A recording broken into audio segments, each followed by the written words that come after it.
Bismillahirrahmanirrahim. Assalamualaikum warahmatullahi wabarakatuh. Bismillah, alhamdulillah, wassalatu wassalamu ala habibillah, Sayyidina Muhammad ibn Abdillah, wa ala alihi wa sahbihi wa mawalah. Subhanaka la ilma lana illa ma 'allamtana, innaka antal alimul hakim, wa la hawla wa la quwwah illa billahil aliyyil azim. Allahumma rabbi syrah lana sudurana wa yassir lana umurana wahlul 'uqdatam min alsinatina yafqahu aqwalana. Allahumma fakkihna fid din wa 'allimna at-ta'wil bi rahmatika ya rabbal alamin walhamdulillahi rabbil alamin. Alhamdulillah, alhamdulillah, syukur kepada Allah Subhanahu wa taala kita bertemu kembali di dalam pembacaan kitab hadis sahih Imam Muslim rahimahullahu taala. Kita telah tiba pada riwayat pada siri yang ke-100. Pada siri yang ke-100 riwayat 1509. Yang mana kita masih lagi berada pada tajuk berkenaan tentang solat dan secara khusus pada tajuk berkenaan tentang kelebihan orang-orang yang menunggu solat dan memperbanyakkan langkah ke masjid dan kelebihan orang yang berjalan kaki menuju ke masjid. Riwayat 1509 baca.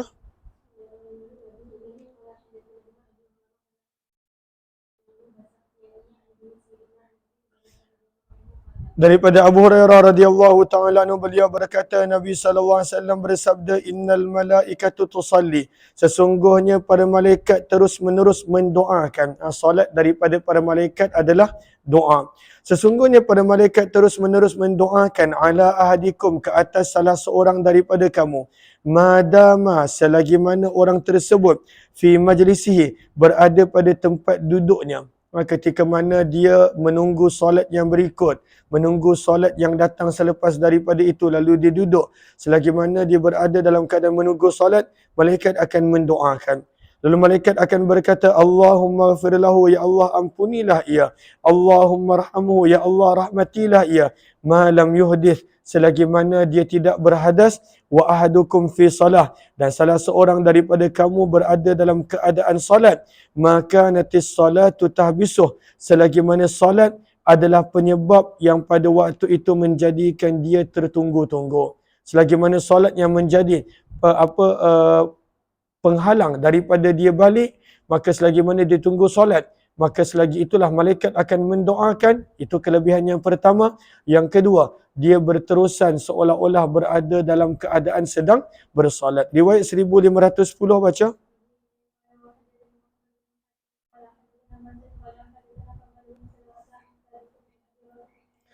Daripada sahabat Nabi Abu Hurairah radhiyallahu anhu, maka dalam hadis ini nak diterangkan, seseorang itu selagi mana dia tunggu solat, dia berada di dalam doa para malaikat, namun apabila dia buat saja keputusan nak balik, maka berakhirlah kelebihan tersebut ataupun terbatal wuduk dia, terkeluar dia daripada keadaan suci, keadaan taharah.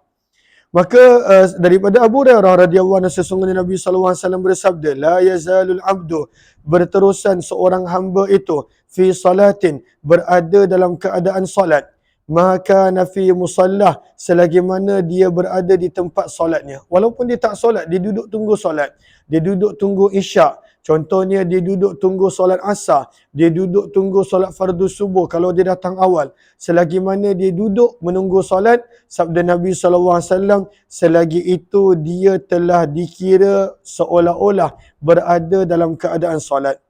Yantazirus solat, maka diterangkan kenapa dia duduk di tempatnya, kerana menunggu solat.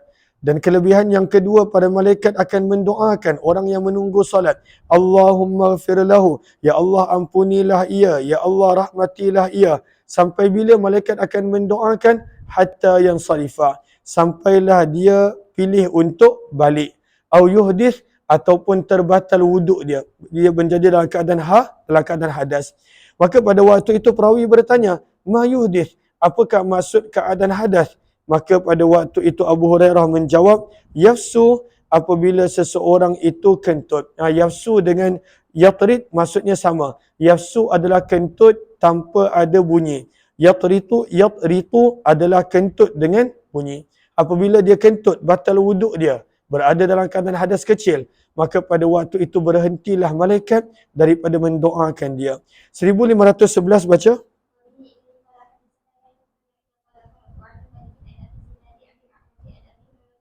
Daripada Abu Hurairah radhiyallahu anhu, sesungguhnya Nabi sallallahu alaihi wasallam bersabda, la yazalu ahadukum fi salatin, terus menerus salah seorang daripada kamu berada dalam keadaan bersolat, walaupun sekadar duduk, tapi sebab dia menunggu solat, dia berada dekat masjid, maka akan ditulis seolah-olah dia sedang menunaikan solat. Selagi mana madamatis salatu tahbisuh, sabda Nabi, selagi mana yang menjadi sebab dia berada dalam masjid adalah solat. Kalaulah dia berada dalam masjid kerana tunggu orang, maka kata para ulama tak dapat kelebihan ini. Kalaulah dia ada dalam masjid kerana nak tunggu makan ketika mana Khamis malam Jumaat, tak dapat pahala ini. Kalaulah dia berada dalam masjid kerana pada waktu tu tak tahu nak pergi mana, maka tak dapat pahala ini. Sebab itu dia kena duduk dalam masjid, sabda Nabi SAW, kerana nak menunggu solat. Walaupun mungkin solat tu masih jauh, contohnya solat asar masih jauh, tapi berapa lama yang diduduk, niat dia mestilah pada waktu itu kerana nak menunggu solat. Maka tengah-tengahnya kalaulah dia balik, dia keluar, maka pada waktu itu tak mengapa. Tapi selagi mana dia duduk dalam masjid dengan tujuan menunggu solat, maka sabda Nabi SAW, dia berada dalam keadaan seolah-olah sedang beribadah, sedang solat. La yamna'uhu, tidaklah menghalangnya daripada pulang kepada keluarganya, illa salah, kecuali dengan tujuan nak menunggu solat, sabda Nabi. 1512 baca daripada riwayat Sahih Muslim, riwayat ini semua lebih kurang sama, baca.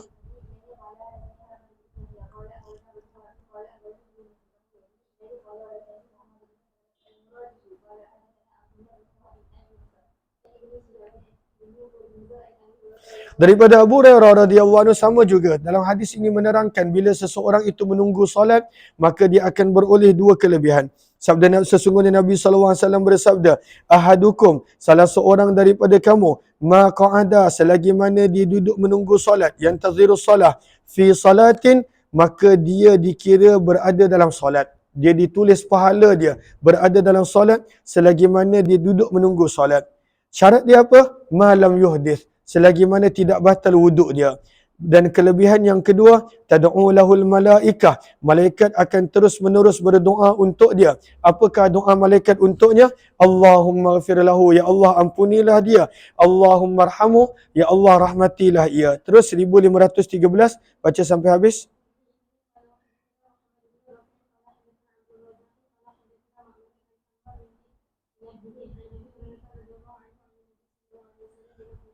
Bermula riwayat 1514, mula masuk pada tajuk berkenaan tentang kelebihan orang yang berjalan menuju ke masjid.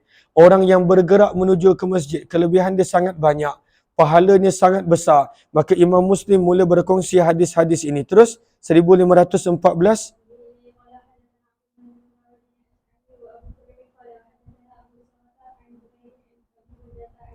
Daripada sahabat Nabi Abu Musa al-Asy'ari radhiyallahu anhu, beliau berkata, qala Rasulullah, Nabi sallallahu alaihi wasallam bersabda, inna a'zaman nasi ajran fi shalah, sesungguhnya seseorang yang paling besar pahalanya dalam solat adalah ab'aduhum ilayya mamshan fa ab'aduhum, orang yang paling jauh perjalanan dia menuju ke masjid, menuju untuk solat. Maka lagi jauh perjalanan seseorang itu menuju ke solat, sebenarnya lagi besar pahala dia, lagi besar ganjaran dia. Dekat negara kita tak adalah. Cumanya waktu tahun 2007 ketika mana saya pernah jadi imam dekat Southland, New Zealand, dekat Invercargill, antara bandar yang paling hujung dekat New Zealand, dekat Southland. Maka pada waktu itu setiap malam untuk tarawih dan juga maghrib isyak, ada seorang jemaah ni, dia datang daripada jarak 2 ke 3 jam. Jarak 2 ke 3 jam memandu untuk pada waktu itu datang solat. Maka dia paling besar pahala. Sabda Nabi, seorang yang paling jauh perjalanan dia menuju untuk solat, maka pada waktu itu lagi besar pahala dan ganjaran dia. Panggil Aliyah. Terus baca. Walladhi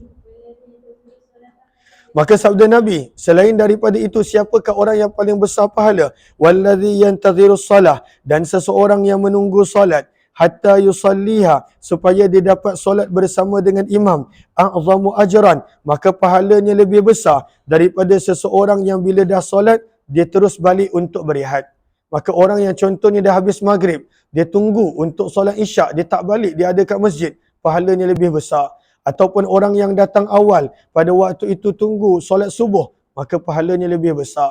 Maka orang yang tunggu solat, pahalanya lebih besar berbanding orang yang solat dan kemudian pada waktu itu terus balik. Terus, fi riwayah, maka orang yang tunggu solat supaya dia dapat solat bersama dengan imam secara berjemaah, maka pahalanya lebih besar. 1515. Teacher kata kalau tak ni boleh pergi belajar sekarang. Teacher buat mesej. Maka ini kisah tentang seorang sahabat yang rumah dia sangat jauh, dan pada waktu itu walaupun disuruh untuk menaiki kenderaan unta, kuda, maka pada waktu itu dia kata tak nak, kerana dia nak setiap langkah dia menjadi saksi apabila di hadapan Allah kelak. Maka daripada Ubay bin Ka'ab radhiyallahu ta'ala anhu, beliau berkata, kana rajulun, ada seorang lelaki, la a'lamu rajulan, yang aku tidak tahu ada sahabat lain yang rumahnya lebih jauh daripada masjid berbanding dia. Rumah dia sangat jauh, paling jauh. Wa kana la tukhti'u salatun, walaupun rumah dia paling jauh, dia tak pernah tertinggal solat bersama dengan Nabi sallallahu alaihi wasallam. Qala, maka berkata Ubay bin Ka'ab, maka telah dikatakan kepada sahabat ini, ataupun aku sendiri yang telah berkata kepadanya, law ishtaraita imaran, kalaulah kamu boleh membeli pada waktu itu keldai. Keldai adalah binatang tunggangan yang paling murah pada waktu itu banding dengan unta dan kuda. Tarkabuhu, lalu kamu boleh menunggang keldai tersebut ketika mana kegelapan malam waktu nak datang ke masjid. Wa fir ramda, dan ketika mana teriknya kepanasan. Maka pada waktu itu sahabat tersebut menjawab, ma yasurruni, tidaklah menggembirakan aku, anna manzili, bahawa sesungguhnya rumahku terletak bersebelahan dengan masjid Nabi sallallahu alaihi wasallam. Maksudnya kalaulah rumahku sebelah dengan rumah Nabi sallallahu alaihi wasallam, sebelah dengan masjid Nabi, maka itu tak menggembirakanku. Maksudnya aku memang suka rumahku jauh. Kenapa? Inni uridu, sesungguhnya aku berharap, an yuktabali mamsyaya, bahawa akan dituliskan pahala bagiku disebabkan perjalanan kakiku menuju ke masjid. Waruju'i, dan perjalanan pulangku daripada masjid ke rumah. Idza raja'tu ila ahli, apabila aku balik kepada keluargaku. Maka bila Nabi SAW mendengar kata-kata lelaki ini, sabda Nabi, qad jama'allahu laka dzalika kullah, Allah Subhanahu wa taala telah menghimpunkan untuk kamu semua pahala tersebut. Maksudnya lelaki ini, Nabi bersabda, dia pergi ke masjid pun dapat pahala, dia balik daripada masjid pun dapat pahala. Maka ini kelebihan orang yang pada waktu itu rumahnya jauh daripada masjid dan dia masih datang ke masjid. Pergi dapat pahala, balik pun dapat pahala. 1516 baca sampai habis.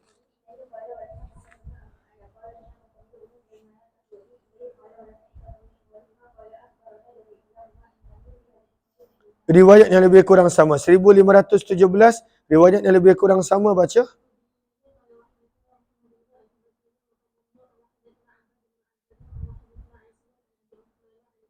Daripada sahabat Nabi Ubay bin Ka'ab, perawi yang sama radhiyallahu anhu, beliau berkata, kana rajulun minal ansar, ada seorang lelaki daripada golongan Ansar, baituhu, di mana rumahnya, aqsa baitin fil Madinah, adalah rumah yang paling jauh di Madinah, paling jauh rumah dia.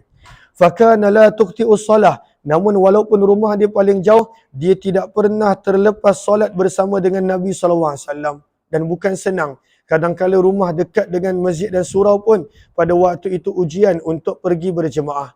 Ini rumah dia paling jauh dan dia tak pernah tertinggal solat bersama dengan Nabi SAW. Qala, maka berkata Ubay bin Ka'ab, fatawajja'na, lalu kami berasa kasihan untuk lelaki ini, kerana dia jalan kaki jauh-jauh untuk datang solat di masjid.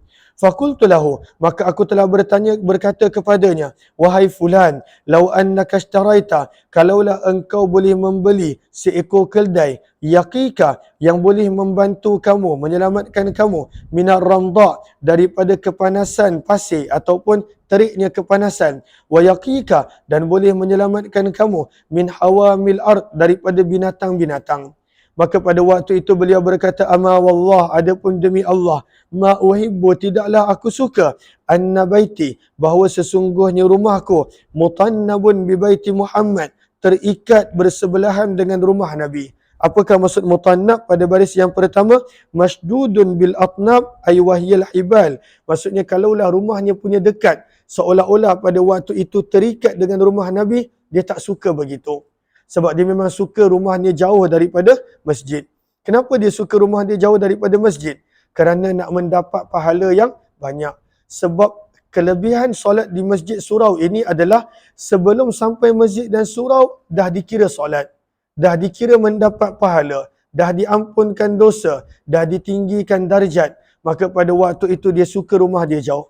Namun kata Ubay bin Ka'ab, fahamaltu bihi himla, maka perkataannya tersebut, kata-katanya itu telah menjadi berat dan beban kepadaku. Kerana kesian tentang kesungguhan dia datang berjalan kaki daripada jauh. Maka kata Ubay bin Ka'ab, aku telah datang kepada Nabi SAW. Fa akhbartu, aku maklumkan kepada baginda. Maka Nabi SAW panggil sahabat ini. Nabi memberi cadangan kepadanya perkara yang sama. Untuk dia beli kenderaan, untuk dia tunggang dan datang. Wa dzakara lahu, dan dia pun menceritakan kepada Nabi SAW. Annahu yarju, bahawa sesungguhnya dia berharap. Fi atharihi, athar maksudnya pada baris yang ketiga, maksudnya mamsyah, dia berharap pada perjalanannya itu al-ajar, adanya pahala. Maka Nabi SAW pun bersabda, innalaka mahtasabta, sesungguhnya bagi kamu pahala pada apa yang kamu harapkan. Maka untuknya adalah pahala. Maka daripada sini kita nampak pengorbanan para sahabat radhiyallahu anhum dalam untuk hadir pada waktu itu solat berjemaah bersama Nabi SAW. Riwayat 1518 baca sampai habis.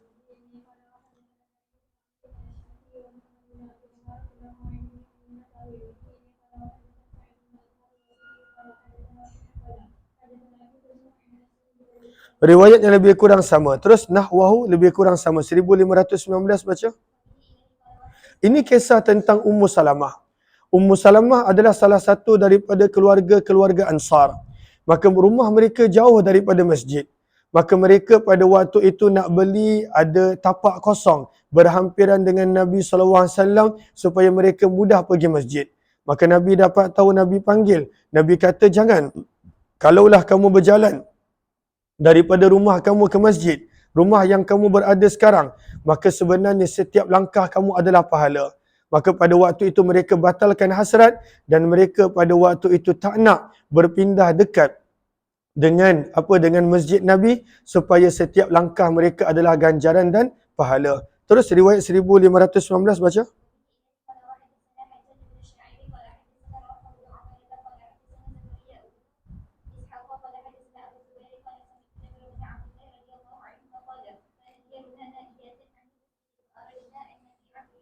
Maka berkata Jabir bin Abdullah, adalah perumahan kami iaitu golongan Banu Salimah naiyatan, sangat jauh daripada masjid Nabi. Fa'aradna, maka kami berkehendak, berkeinginan an-nabi abuyutana, untuk kami jual rumah-rumah kami. Fanaqtariba minal masjid, lalu kami boleh membeli rumah yang berdekatan dengan masjid. Fanahana, maka Nabi telah melarang kami daripada melakukannya. Maka baginda bersabda, innalakum, sesungguhnya bagi kamu, bikulli khutwah, bagi setiap langkah yang kamu datang ke masjid surau, darajah, adalah ditinggikan darjat di sisi Allah. Ahlan Salmiah Ruslan, Muhammad Najib, Alif Hijrah, Kak Serina, Jalila Abu Bakar, Ummi Sulistiana, Yunus Siddiq Uqtsal, Fatimah Syamsuddin, begitu juga diorang TikTok Abdul Razak, Megawati, serta Rusmaiza, Haikal, dan juga Salih, Mark Angel, serta Hasbiha, dan juga semua sahabat-sahabat yang lain. Kita sedang membaca hadis-hadis riwayat Muslim bersama dengan para pelajar Hidayatul Muttaqin. Baca riwayat seterusnya. Semua riwayat ini lebih kurang sama, menceritakan tentang kisah Banu Salimah yang nak berpindah dekat dengan masjid. Maka Nabi SAW tahu mereka mampu datang walaupun rumah jauh. Maka Nabi SAW pada waktu itu tak galakkan. Terima kasih banyak-banyak Kak Salina. Jazakillahu khairah. Terus.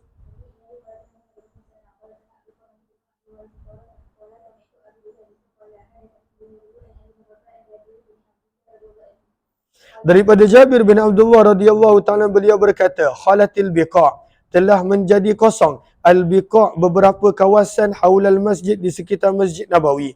Fa'arada maka telah berkehendak Banu Salimah an yantaqilu untuk mereka pindah kepada berhampiran masjid.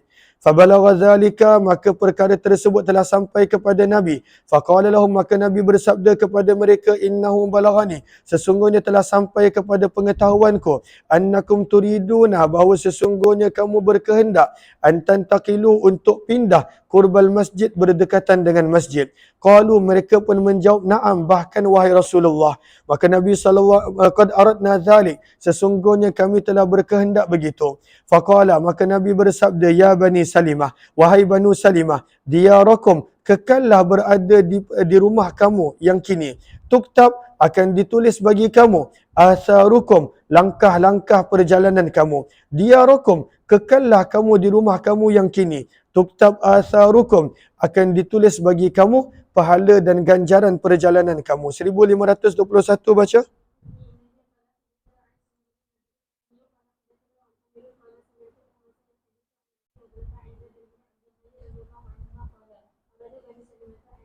Riwayat lebih kurang sama, kata Jabir bin Abdullah telah berkehendak Banu Salimah an yatahawwalu untuk berpindah kepada berdekatan masjid. Maka wal biqa'u khaliyah dan pada waktu itu ada beberapa tapak yang kosong. Fabalagha dzalika Nabi maka perkara tersebut sampai kepada Nabi maka baginda bersabda ya Bani Salimah wahai Banu Salimah diyarakum kekallah kamu di perumahan kamu kini. Tuktab atharukum akan ditulis bagi kamu pahala perjalanan kamu. Faqalu bila mereka mendengar Nabi kata jangan pindah kekal berada di tempat mereka, maka mereka berkata maka yasurruna tidaklah pada waktu itu menjadikan kami lebih gembira tidaklah menjadikan kami gembira bahawa sesungguhnya kami berpindah. Apakah maksudnya? Mereka gembira. Nabi SAW sebut bahawa setiap langkah mereka akan dituliskan ganjaran dan pahala. 1522 baca.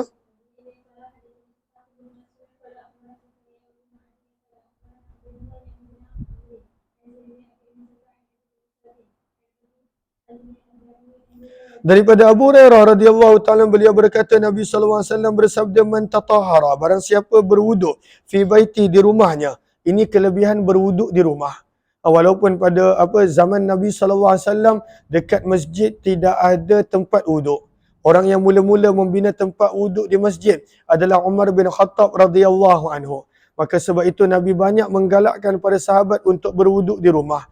Dan memang ada kelebihan yang tersendiri apabila kita berwuduk di rumah.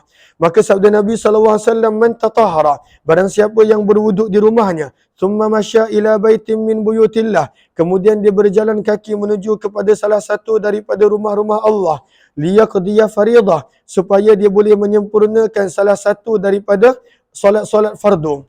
Maka kanat khutuwatuhu, maka adalah langkah-langkahnya, ihdaha, setiap satu, tahuttu khati'ah, mengampunkan dosa, wal ukhra, dan yang berikutnya, tarfa'u darajah, pada waktu itu mengangkat pahala, mengangkat kedudukan dan darjat. Maka daripada sini kita belajar perjalanan berulang alik ke masjid. Yang pertama, seseorang itu dia dah berada dalam keadaan solat, dah dapat pahala. Kemudian yang kedua kita belajar setiap perjalanan yang seseorang itu pergi ke masjid surau maka adalah pahala. Yang ketiga diampunkan dosa dan yang keempat diangkat, dinaikkan, ditinggikan darjat baginya. 1523 baca ini berkenaan tentang kelebihan orang yang solat 5 waktu adalah seumpama orang yang bersih yang mandi 5 kali sehari. Jarang di antara kita yang ada mandi sampai 5 kali sehari. Tapi kalaulah ada orang yang mandi 5 kali sehari, takkan ada kotoran pada badan dia sebab dia sentiasa mandi. Maka bayangkan kalau seseorang itu, dia solat 5 waktu, sebenarnya dirinya dibersihkan daripada maksiat dan dosa. 1523 baca.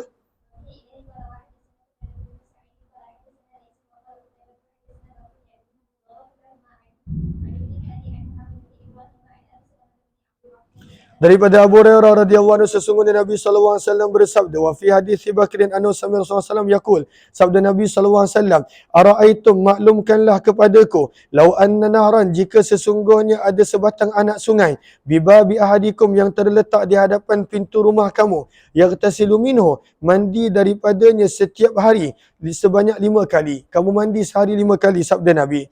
Hal yabqa, maka Nabi bertanya, adakah masih berbaki min daranihi syai', daripada kotoran sedikit pun? Maka pada sahabat berkata, wahai Rasulullah, kalaulah seseorang itu dah mandi 5 kali sehari, la yabqa, tidak berbaki daripada kotoran pada waktu itu sedikit pun. Maka sabda Nabi, fadzalika, begitulah perumpamaan as-salawatul khamsi, salat 5 waktu, yamhullahu bihinnal khataya, dengannya Allah mengampunkan dosa. Orang yang betul-betul jaga solat 5 waktu pada awal waktu dengan rukun dan segalanya, maka Allah sentiasa mengampunkan dosa-dosanya. Terus riwayat 1524. Laju sikit. Daripada sahabat Nabi Jabir radhiyallahu anhu, wa huwa ibn Abdullah, beliau adalah Jabir bin Abdullah, beliau berkata, Nabi sallallahu alaihi wasallam bersabda, mathalus salawatil khamsi, perumpamaan orang yang menjaga solat fardu 5 waktu, kamathali nahrin, adalah seperti sebatang anak sungai, jarin, yang mengalir, ghamrin, yang dalam, ala babi ahadikum, terletak di hadapan pintu salah seorang daripada kamu. Lalu apa yang dia buat? Yaghtasilu minhu, dia mandi daripada sungai tersebut setiap hari 5 kali. Maka pada waktu itu berkata Al-Hasan, wa ma yubki dzalika minad daran, orang yang mandi 5 kali sehari tidak berbaki daripada sebab mandi tadi ad-daran, sebarang kotoran. 1525 baca.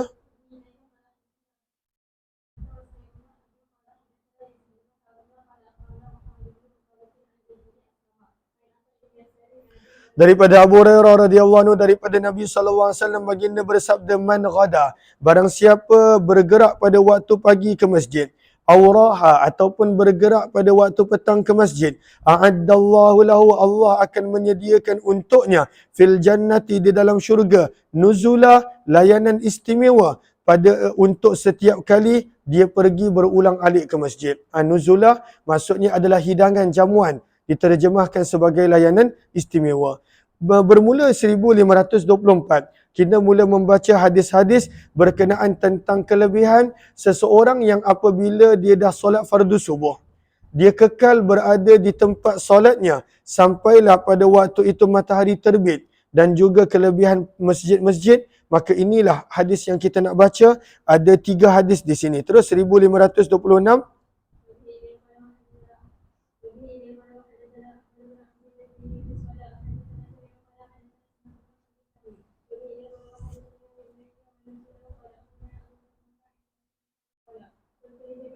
Maka Simak bin Harb pernah bertanya kepada sahabat Nabi Jabir bin Samurah radhiyallahu anhu, akunta tujalisu, adakah tuan kerap duduk bersama Nabi sallallahu alaihi wasallam? Maka beliau berkata, ya, kathiran, kebanyakan waktu, kana la yaqumu, baginda tidak akan terus bangun, min musallah, daripada tempat solat baginda, alladhi yusalli fih, yang tempat solat yang baginda telah menunaikan solat subuh padanya, awil ghadah, ataupun panggilan lain bagi solat subuh, solat ghadah. Hatta, dan baginda akan duduk di tempat solat baginda sampailah terbitnya matahari. Fa idza tala'atis syamsu, apabila telah terbitnya matahari, qama, barulah baginda berdiri. Wa kanu yatahaddatsun, dan kemudian kadangkala para sahabat akan duduk berbicara sesama mereka. Fa ya'khuzun, dan mereka akan mula membicarakan tentang perkara-perkara yang pernah berlaku semasa jahiliyah.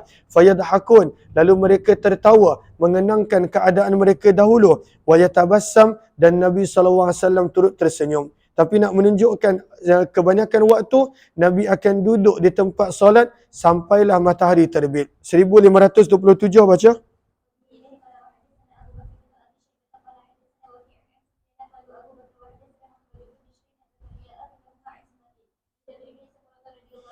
Daripada Jabir bin Samurah radhiyallahu anhu, sesungguhnya Nabi sallallahu alaihi wasallam kana idza shallal fajr, apabila telah selesai menunaikan solat fardu subuh, jalasa, baginda akan terus kekal duduk fi musallahu, di tempat solat baginda, sampai bila? Hatta tatlu'a syamsu hasana, sehingga matahari terbit sepenuhnya. 1528 baca sampai habis.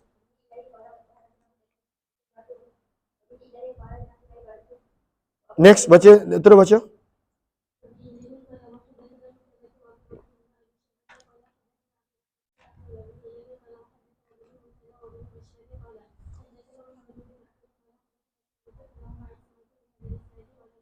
Terus riwayat yang lebih kurang sama, cuma tidak ada perkataan hasanah. 1529.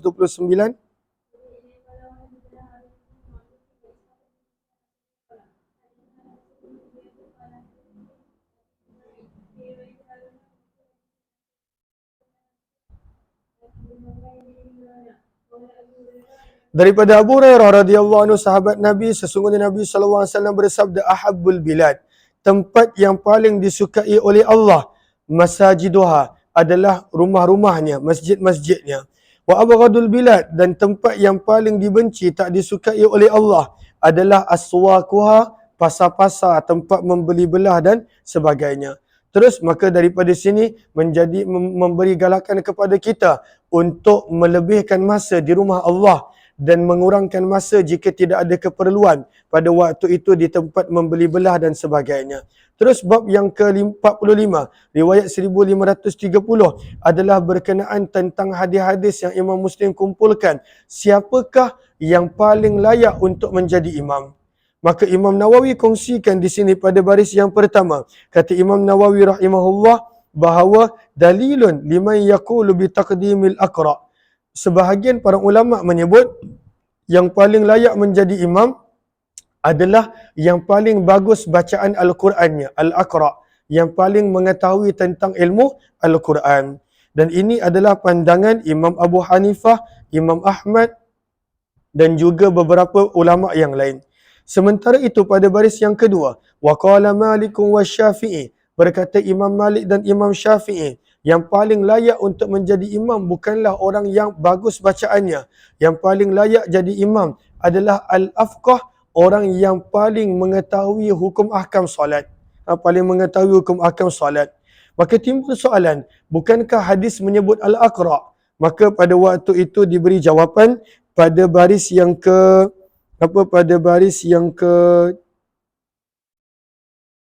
okey.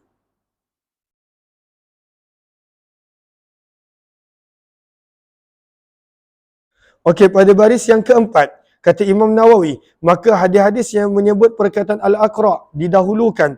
Maka kata Imam Nawawi, wa ajabu anil hadis, dan diberi jawapan daripada hadis bahawa maksud al-aqra daripada kalangan sahabat, kebanyakan yang aqra adalah mereka yang faqih.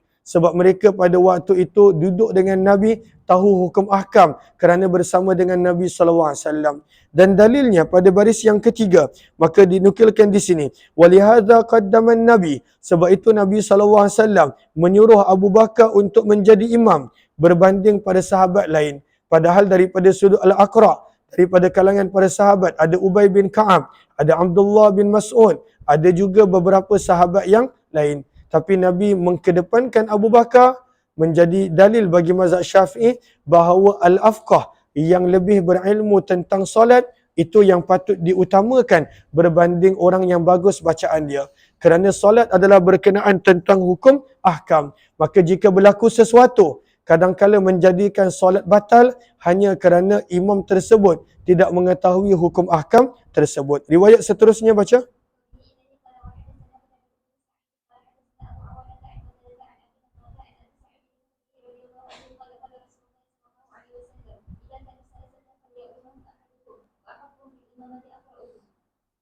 Terus, maka daripada hadis ini Nabi sallallahu alaihi wasallam bersabda, "Idza kanu thalathah", apabila adanya 3 orang, "falya ummahum", maka hendaklah menjadi imam salah seorang daripada mereka. Maka solat berjemaah. Nabi galakkan untuk solat berjemaah.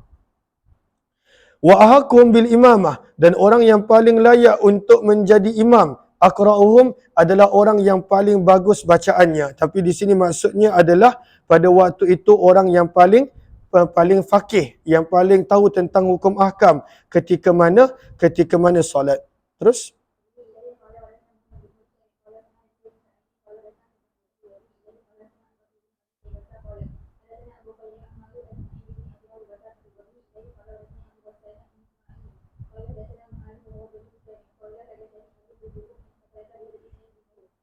Terus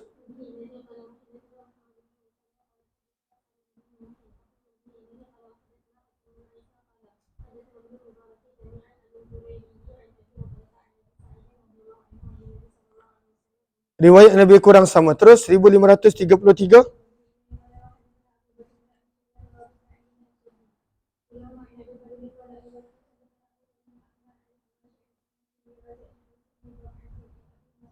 Daripada sahabat Nabi Abu Mas'ud Al-Ansari radhiyallahu anhu, beliau berkata, Nabi SAW bersabda, ya ummul qauma, hendaklah mengimamkan sesuatu kaum itu, aqra'uhum li kitabillah, orang yang paling mahir dalam Al-Quran. Fa in kanu, jika mereka pada bacaan Al-Quran adalah sama, fa'a'lamuhum bisunnah, yang paling mahir tentang as-sunnah.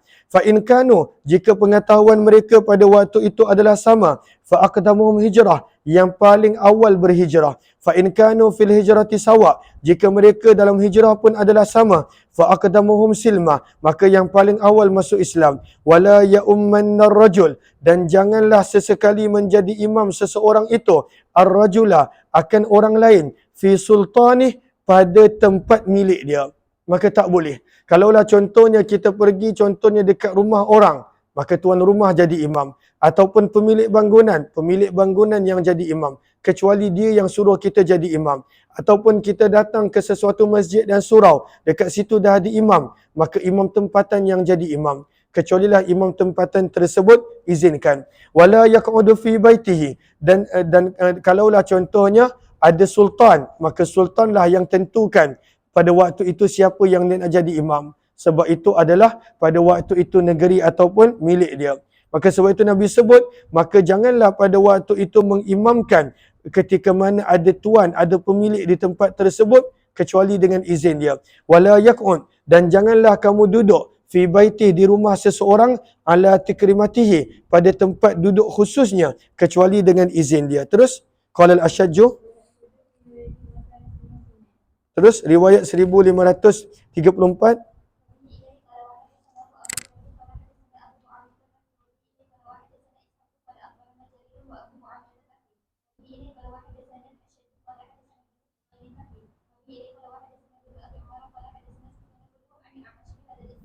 Terus 1534.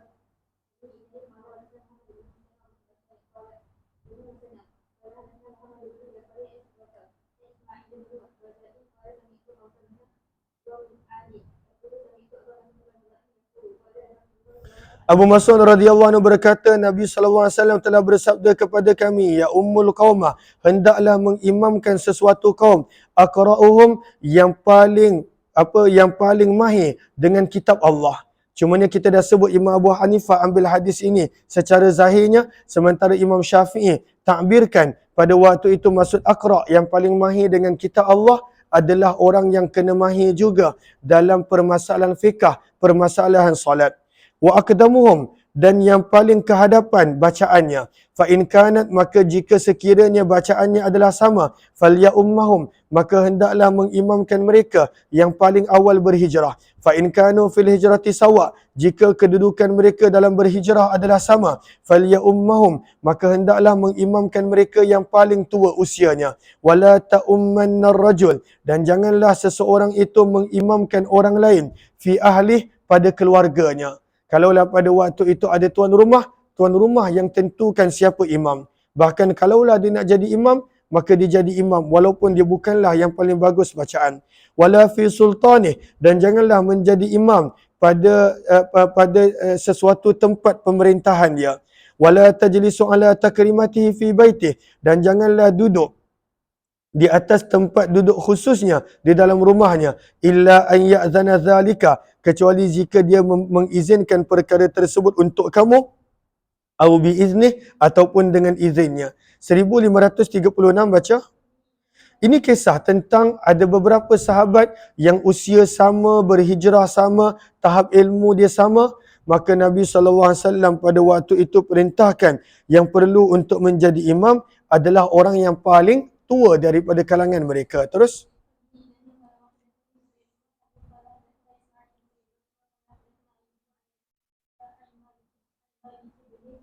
sahabat Nabi SAW yang bernama Malik bin Al-Huwairith, beliau berkata, Ataina Rasulullah, kami telah datang bertemu dengan Nabi SAW.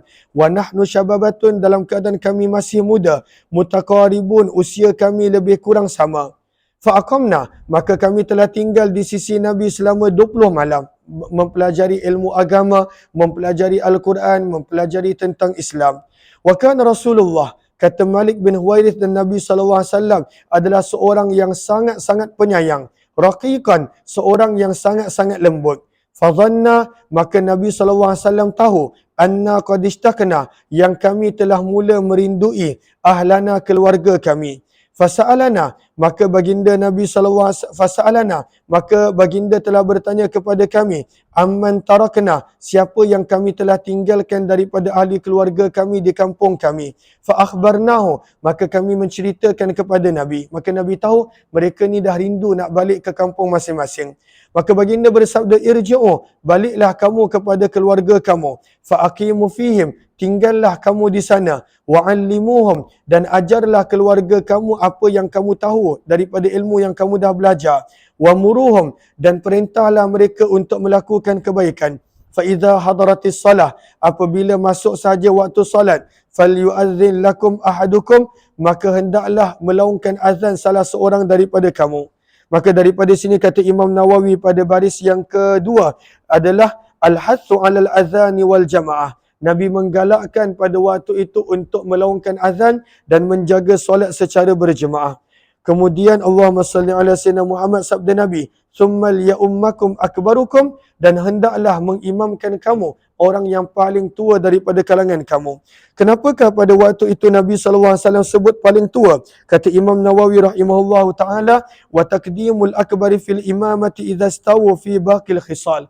Kerana mereka ini semua benda sama. Maka sebab itu yang membezakan mereka hanyalah usia. Kenapa sama? Wa haula kanu mustawina fi baqil khisal. Mereka semua sama. Li'annahum hajaru jami'ah. Mereka datang berhijrah kepada Nabi pada waktu itu bersama-sama. Wa aslamu jami'ah. Masuk Islam serentak bersama-sama. Wa sahibu Rasulullah wa lazamuhu 20 lailah. Mereka menjadi sahabat Nabi dan juga tinggal bersama dengan Nabi 20 malam bersama-sama. Maka daripada sudut ilmu mereka semua sama. Maka yang tertinggal pada waktu itu berbeza adalah usia. Sebab itu sabda Nabi, hendaklah yang paling tua menjadi imam bagi kamu. Terus riwayat seterusnya.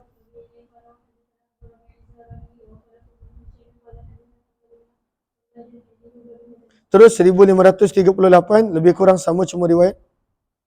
Terus.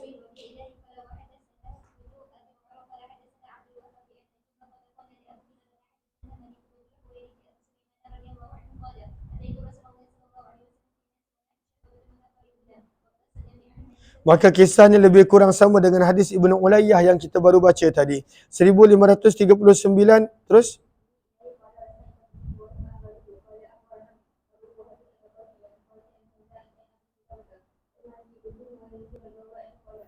Daripada Malik bin Huwairith, sahabat yang kita baca nama dia beberapa riwayat ke belakang ini, beliau berkata, Ataitun Nabi, aku telah datang kepada Nabi SAW. Ana wa sahibun li, bersama teman-temanku. Falamma aradna al-iqfal, apabila kami berkeinginan untuk pulang ke kampung kami. Min indihi, daripada sisi baginda. Qala lana, baginda telah bersabda kepada kami, Idza hadaratis salah, apabila masuk saja waktu salat.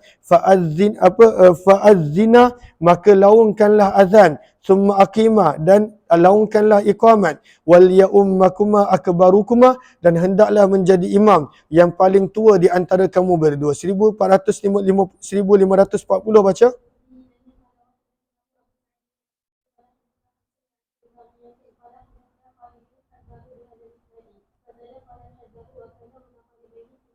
Berkenaan tentang doa kunut, bab yang ke-42 baca. Maka ini yang kadang-kala kita jarang tahu. Maka sebenarnya kata Imam Nawawi, hadis-hadis yang bakal dibawa pada waktu itu adalah istihbabil kunut, sunnah untuk membaca doa kunut fi jami'is salawat, pada semua solat. Kunut yang mana boleh baca pada semua solat? Idza nazalat bil muslimina nazilah, apabila tertimpa umat Islam dengan sesuatu musibah. Wal iyadzu billah, dan semoga Allah pelihara dan jauhkan. Maka sebenarnya kunut nazilah boleh baca pada semua solat. Boleh baca pada solat fardu asar, fardu zuhur, fardu maghrib, fardu isyak. Boleh baca pada semua solat akan kunut nazilah. Wastihbabi fi subuh daiman, dan membaca doa kunut pada waktu subuh sepanjang masa adalah sunat. Itu mazhab Syafi'i. Wa bayani, dan penerangan anna mahallahu, bahawa waktu untuk berdoa kunut adalah setelah mengangkat kepala daripada rukuk pada rakaat yang terakhir.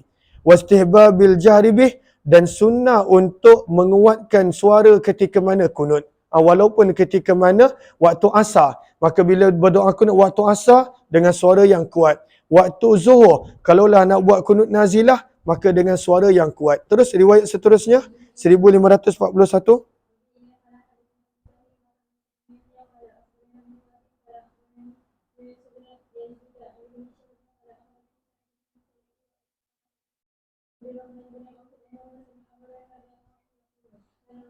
Daripada Abu Hurairah radhiyallahu taala beliau berkata, baginda Nabi sallallahu alaihi wasallam bersabda, hina yafrughu min salatil fajar, apabila baginda Nabi SAW telah selesai daripada solat fardu subuh, min salatil fajr minal qiraah, apabila baginda telah selesai daripada bacaan Al-Quran ketika mana solat fardu subuh, wa yukabbir, dan baginda telah bertakbir dan mengangkat kepala daripada rukuk. Lalu baginda menyebut, Sami Allahu liman hamidah, Rabbana walakal hamd.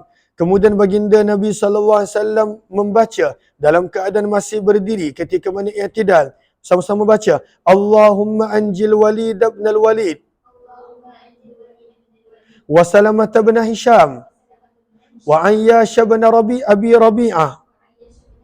Maka siapa tiga orang ini? Lihat kepada nombor 1 tu, pertengahan muka surat. Maka mereka ini adalah li'annahum kanu usara bi'aidil kuffar. Mereka adalah tawanan-tawanan yang pada waktu itu telah ditangkap oleh golongan-golongan musyrik. Mereka berada pada waktu itu sebagai tawanan. Terus kemudian wahadithuhum fi siyar fala nutawwil bi dzikrih, dan hadis mereka lebih detail ada di dalam sirah, maka kami tak akan mengulas lebih panjang tentang kisah mereka. Kemudian kemudian Nabi doa, wal mustad'afina minal mu'minin. Ya Allah, berilah kemenangan kepada Walid bin Walid, Salamah bin Hisham, Ayyash bin Abi Rabi'ah, dan umat-umat Islam yang sedang ditindas. Kemudian Nabi berdoa lagi, Allahumma shdud wat'ataka. Ini adalah doa kebinasaan.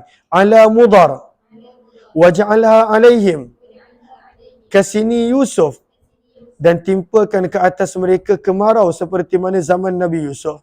Allahumma al'an Lihyan, ini semua nama kabilah, wa Ri'la, wa Zakwan, wa Usayyah, asatillah wa rasulah. Maka ini adalah doa Nabi SAW ketika mana para sahabat baginda Nabi SAW telah disakiti. Maka kemudian summa balagana, kemudian telah sampai kepada kami bahawa Nabi telah meninggalkan doa kunut nazilah mencela kepada kabilah-kabilah ini tak kala telah diturunkan ayat 128 daripada surah Ali Imran, laisa laka minal amri syai'un aw yatuba alaihim aw yu'adzibahum fa innahum zalimun. Laisa laka minal amri syai'un, engkau wahai Muhammad tidak berhak sedikit pun dalam urusan mereka. Sama ada aw yatuba alaihim, sama ada pada waktu itu Allah menerima taubat mereka, au yu'adzibahum, ataupun Allah berkehendak untuk mengazab mereka, fa innahum zalimun, maka sesungguhnya kalaulah Allah mengazab mereka, mereka adalah orang yang zalim. Tapi Allah tegur Nabi agar pada waktu itu Nabi SAW tidak menentukan laknat bagi mereka. Terus Tapi hadis ini juga menjadi dalil bahawa boleh untuk mendoakan kebinasaan kepada mereka-mereka yang zalim. 1542 baca sampai habis.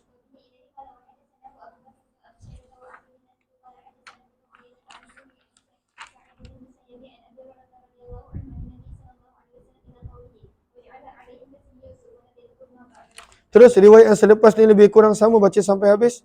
1543.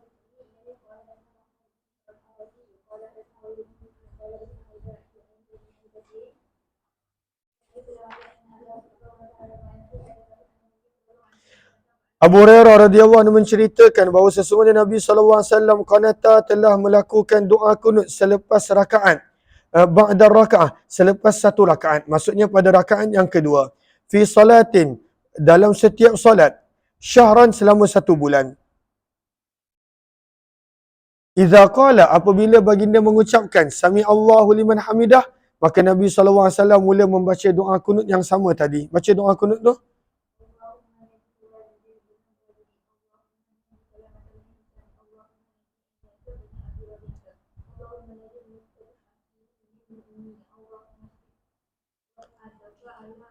Mudar. Terus berkata Abu Hurairah, kemudian aku telah melihat Nabi SAW meninggalkan doa selepas daripada itu. Maka aku bertanya, ara Rasulullah qad taraka doa alahum. Maka aku melihat Nabi SAW telah meninggalkan doa keburukan untuk kabilah-kabilah ini. Faqila, maka pada waktu itu dikatakan, wa ma tarahum qad qadimu. Tidakkah kamu melihat apa yang telah menimpa kepada kabilah-kabilah tersebut? Kita akan sambung riwayat 1544 pada jam 6.30 nanti insya-Allah. Terima kasih semua, jumpa lagi.